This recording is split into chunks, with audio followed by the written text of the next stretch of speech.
My guest today is the founder and CEO at ThrillX, a UX and UI design and conversion optimization agency based out of Toronto, Canada. Prior to starting ThrillX, he has worked and designed digital solutions for some of the world's top companies, including several Fortune 500 and 1000 brands. He noticed that the websites and mobile apps of today's companies were not designed to their full potential. That is, they were not maximizing business goals, whether it was e-commerce purchases, demo signups for a product, or brand awareness. It frustrated him as he knew how big of a missed opportunity this was for business owners.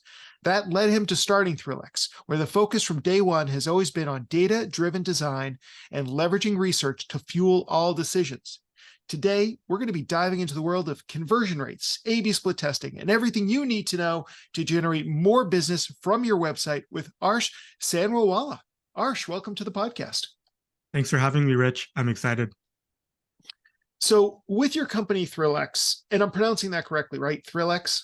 Yep, ThrillX. Yep, Should have asked exactly. you before we got on, but I'm glad I nailed it. Okay. You work with clients who are looking to improve their conversion rates. What type of clients do you tend to work with? Yeah, that's a great question. So, I mean, if we're doing, full scale conversion optimization, that would be things like A/B testing and, custom landing pages and basically coming up with like a full conversion optimization program. Those are typically going to be the clients that are, in that 30 to 50,000 minimum traffic range in terms of monthly traffic to their website. But we also work with a lot of small companies that are just looking to, take their website to that next level, improve it from a conversion perspective, and really just setting up the foundation, even if they don't have a ton of traffic to their website.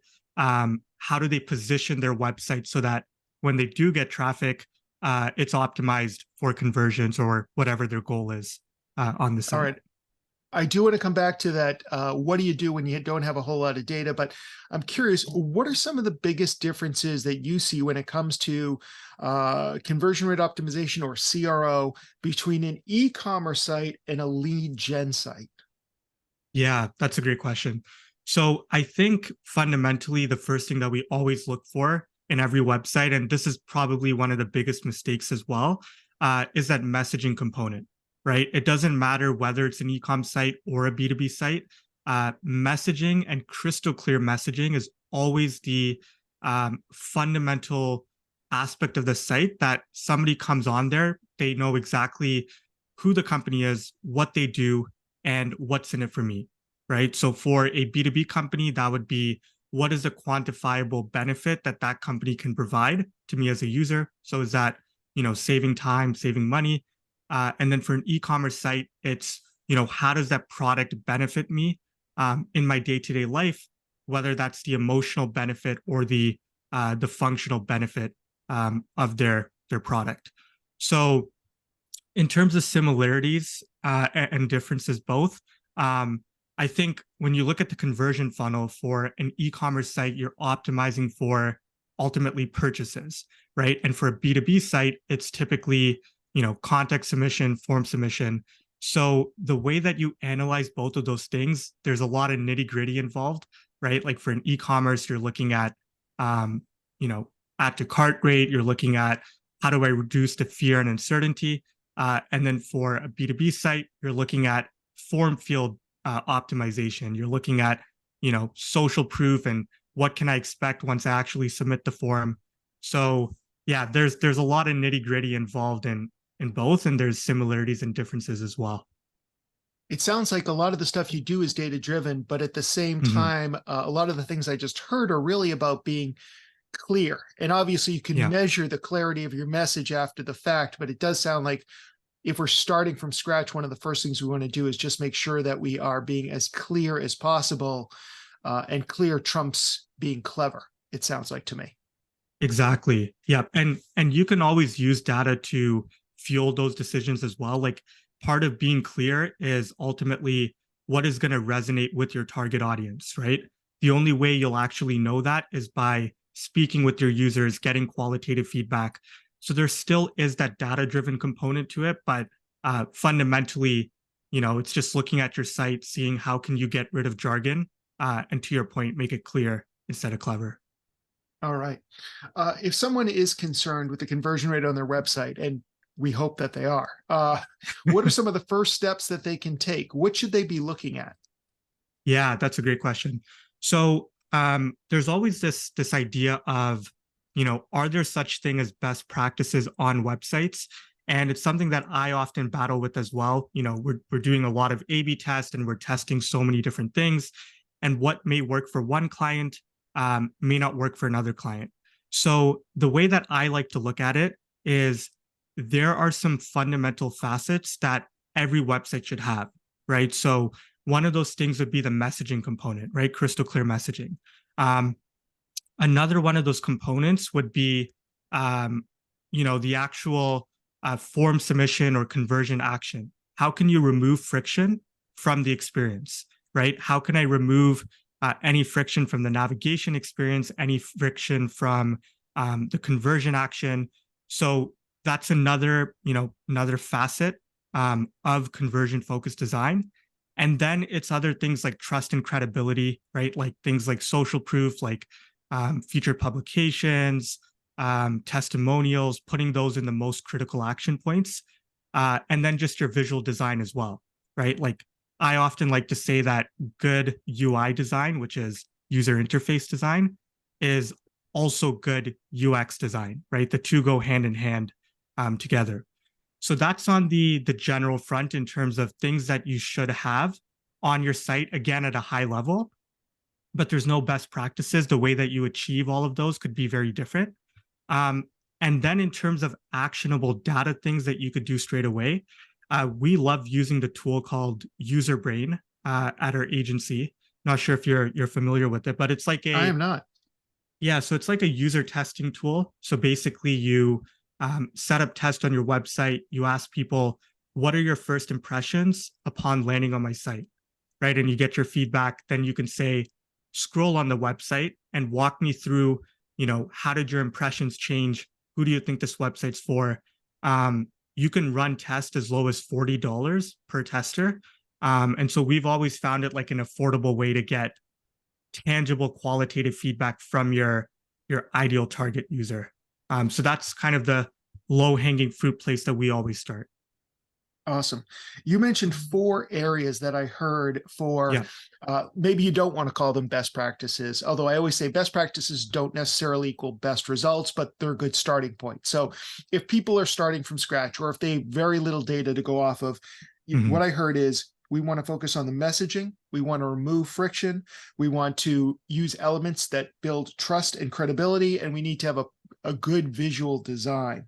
Right. Of those four things, visual design, you often hear beauty is in the eye of the beholder, Mhm. but there still must be some practical examples of where to get started. What are some things that you generally recommend when it comes to that visual design that companies should keep in mind as they're designing or improving their websites? Yeah, that's a good question. So the one example that I always like to use is think about like a button, right? If you had black text on a black button, that would just be poor visual design, right? Because it's just color contrast is low, accessibility purposes. People with, not even just vision impairment, but even someone like myself could not be able to read that button. So that's again coming to that idea of good visual design is also good UX design. If you don't have adequate white space, if you don't have breathability, good legibility in your content, that is going to effectively hamper the user experience, right? So that's how I kind of connect the dots. And then in terms of the specifics with visual design, color contrast is a low hanging fruit, making sure that everything is readable. Font size, again, visual design, 16 pixels on desktop normally, 14 to 16 on mobile. And then you're also looking at the overall branding, the white space, just allowing people to actually consume all of the content that you're creating for your website experience. Glad to hear that you said high contrast and 16 font, because as a guy who now has to use readers all the time, that is data driven information I can bring back to my creative director and say, you need to make the font big enough that I can read it. Uh, Exactly. Good advice. So you work with, as you mentioned, clients that have a lot of data coming in. And Mhm. obviously, with more data, you can make more informed decisions. But you did mention that you can work with companies with smaller data sets who aren't getting that kind of traffic. They have a new website, or they're in a niche industry, or maybe their just website doesn't gather a lot of traffic currently. What are some of the things that businesses that don't have a lot of data, don't have a lot of monthly visitors, or don't have a lot of history for their website? What are some of the things they should focus on, either that we have talked about, or maybe some new things that we haven't yet touched on? Yeah, yeah, for sure. So if you the first thing that I always look at whenever I audit a website is the hero section of the website, right? The hero section is the section that as soon as somebody lands on the site, that section would be considered the hero section where you have a banner and a message typically. Um, so that is called the above the fold experience, right? As soon as I land on the site. Now, what I tell people whenever I do audits is that statistically, 60% of people, 60, never scroll past that section.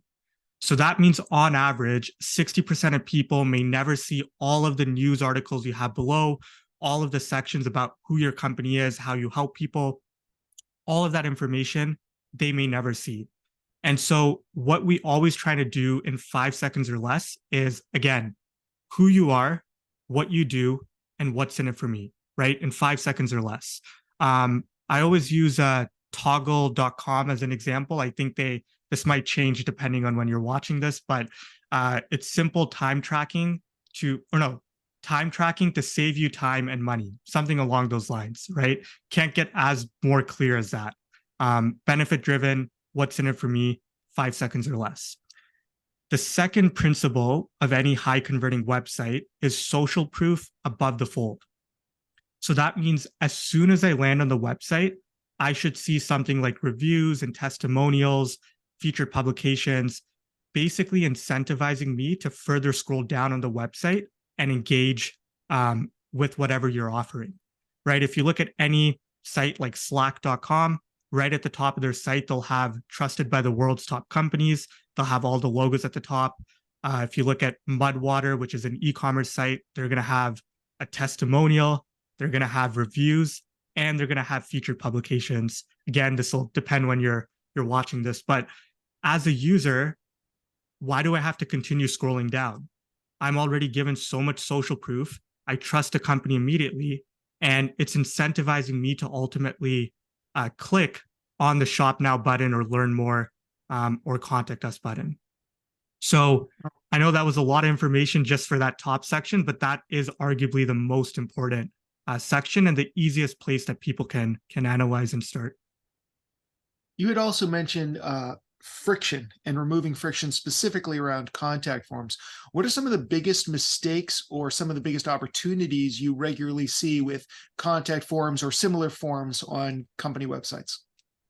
Yeah, so I was just auditing a form the other day, so this is top of mind for me. But um, you know, I often see forms where the label is also used as the placeholder. So in other words, imagine you had a first name form field.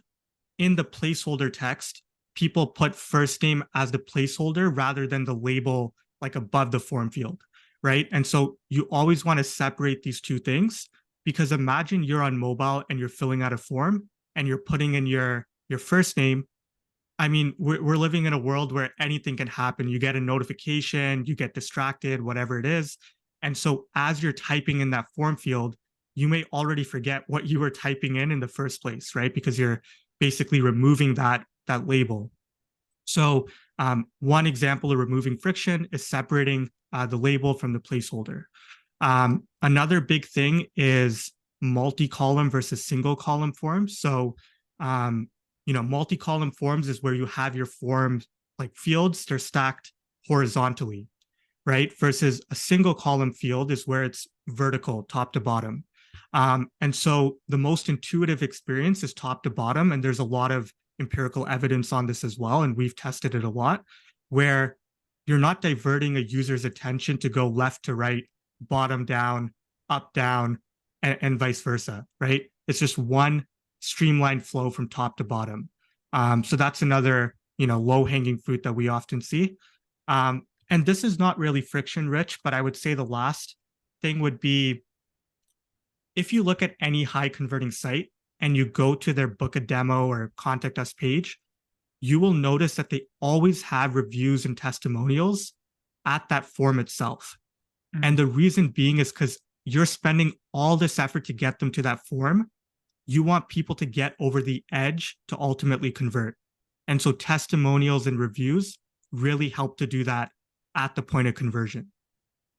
And do you have a recommendation on where that testimonial will go in regards to the form itself? Like, should we place that above the form, to the side of the form, below the form? And obviously, if we go from desktop to mobile, that might shift. But have you tested to see if one is more valuable than the other?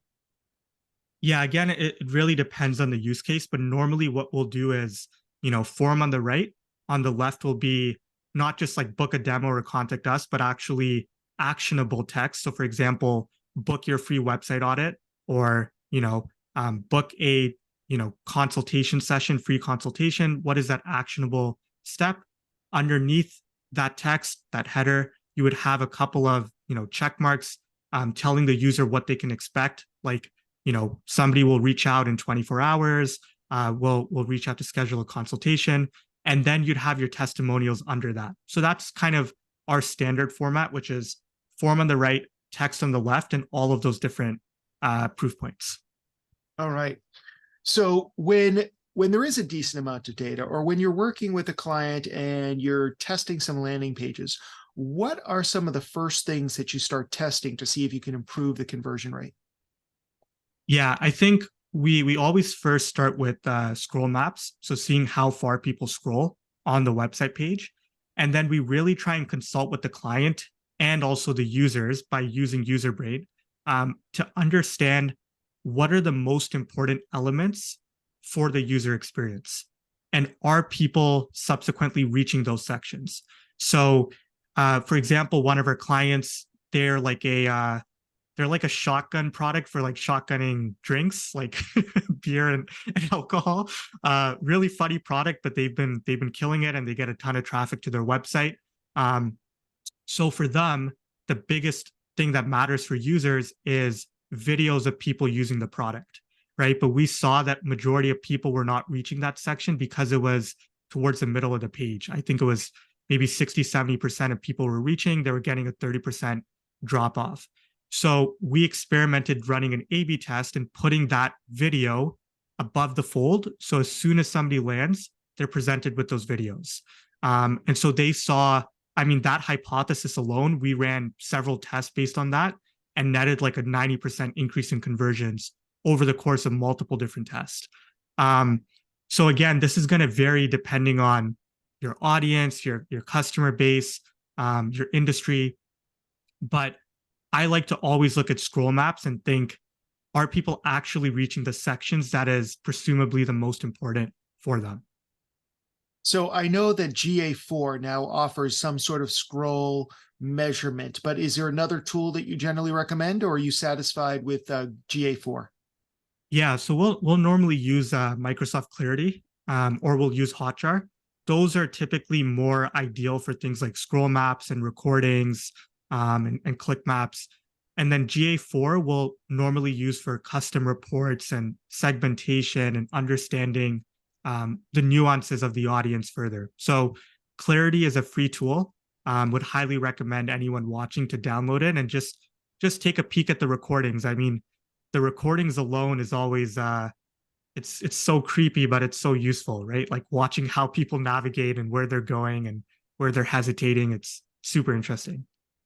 And so is Clarity something that I install on my website and then I can go watch the videos of people interacting with my website afterwards? Yeah, exactly. So you just install the code onto your website. Literally takes less than 5 minutes, and they have pretty good documentation on how to do it. You can also find YouTube tutorial online, but it's very simple to do under 5 minutes, and just a great way to get data. What do you feel the best tool is for doing A/B split tests on page, especially now that Google Optimize is no more or is about to be no more? And are those the same tools that you use to measure your results, or do you use different tools for that kind of A/B split testing? That's a great question. So we use a tool called FigPie. That's FIGPII. They have different plans. I believe they have a free plan as well. Why we love using FigPie is because setting up the tests are very simple, like setting up a simple A/B test or redirect test, very seamless to do. Um, the cool thing about FigPie is on some of their higher plans, they actually have an AI component to it. So they will recommend you conversion focused improvements with AI and then have a human actually validate those things as well. So they're not Hmm. just recommending you anything, but that's one aspect of FigPie that we really like. And we normally do all of the measurement inside of FigPie, but then also combining it with Google Analytics to, just get different data points as well. When we're running an A/B split test, how long should we run it before we start drawing conclusions? And I know the answer is it depends, but what does it depend on? Yeah. So normally we say 1 week minimum, at least 7 days. Typically, our test will, be 2 to 3 weeks long with, some particular clients given their traffic levels. So what it'll really depend on is the traffic, right? Like how much traffic you're getting to your website. And without getting into too much specifics here, like there's a bunch of calculators online where if you just search up A/B testing calculator, um, and you go to one of the first three links, I think CXL has a really good one. You can input all of the data like traffic, how long you plan to run the test, your average order value, all of these different details, and it'll give you the recommended length of the test based on when it thinks you can reach statistical significance, right? So a lot of people will say that statistical significance is the only metric, and that's a big misconception because I can run a test for 3 days and my test could be statistically significant. But again, there's a lot of other variables, like for example, how much traffic I'm getting per day, business cycle. If I'm doing it during Black Friday, obviously I'm going to get a ton more traffic, and that traffic is going to be very different as opposed to if it wasn't Black Friday. So there's all of these different considerations, but calculator will do it automatically for you. And it's pretty simple. I know that often after an A/B split test, we take the winner and then we run another A/B split test and then another and another with this idea of constant improvement. Do you feel that there's a point where we should just stop testing, a point where the changes are going to be so incremental that it's time to move on to greener pastures? Yeah. So I always like to think of like a building block analogy, right? You're just building more blocks on top of more blocks. These small little changes become huge over the long term, right? Like when we started with one of our clients, for example, the first test that we ran was a 56% bump in conversions. Wow. Specifically, what we did was we noticed on their product page that they had five bundle options like 1 pack, 2 pack, 3 pack, 5 pack, 10 pack. We noticed that people were choosing the smaller options or they would exit from the site. So we cut down from 5 to 3. And we not only saw a 56% bump in conversions, but a 13.5% bump in the average order value. So people were ordering a lot more. So the point being that that one test at 56%, it's very hard to get those consistent 56% increases Yeah. over time, right? The subsequent test, we got maybe 13%. The next test, we got 20%. Some tests, we didn't even get an increase in conversions, but we might have got an increase in add to cart rate. We might have got an increase in average order value. So conversions are not the end all be all, right? There's a ton of other metrics that you can improve. And so that's why I always say that there is no ceiling, right? Amazon is running over 10,000 A/B tests every single year. And that number might be a lot more. It might be close to 20,000. Booking.com, they run easily over 10,000 tests every year.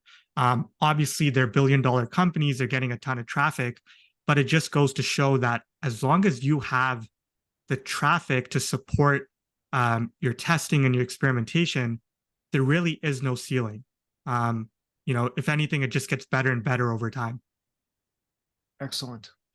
One question that I sometimes run into is how to maintain brand consistency if we're testing different aspects of a page.